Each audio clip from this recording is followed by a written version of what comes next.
um empresário estacionou lá no bairro da Ponta Grossa, em Maceió, sobre uma fogueira. E aí, pouco depois, ele disse que achou que era lixo.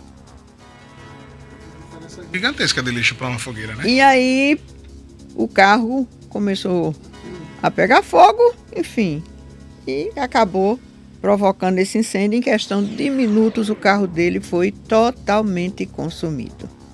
A gente já teve um acidente desses aqui em Penedo, lembra? Né? Bom tempo atrás. Enfim, o carro tinha sido adquirido há pouco menos de um mês. Ele disse que ao chegar ao local, após baixar os faróis, estacionou, viu alguma coisa branca embaixo do carro, mas achou que fosse lixo. Mas eram as cinzas de uma fogueira. Então, mais uma vez, a gente chama a atenção aqui para os cuidados que as pessoas devem ter nesses períodos, né? Gente, é preciso prestar bastante atenção, de preferência, não saia, né? Preste atenção se você for estacionar, se você for sair, você pode usar um carro de aplicativo, um táxi, enfim, né? É melhor do que arriscar, porque tem fogueira, é uma tradição junina do Nordeste. A pessoa tem que ter esses cuidados todos, né? É como a questão dos fogos.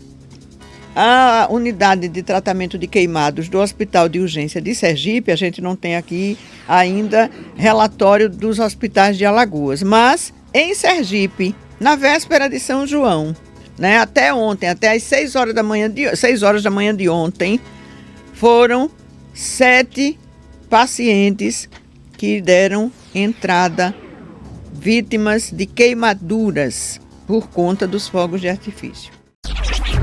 Você está na melhor.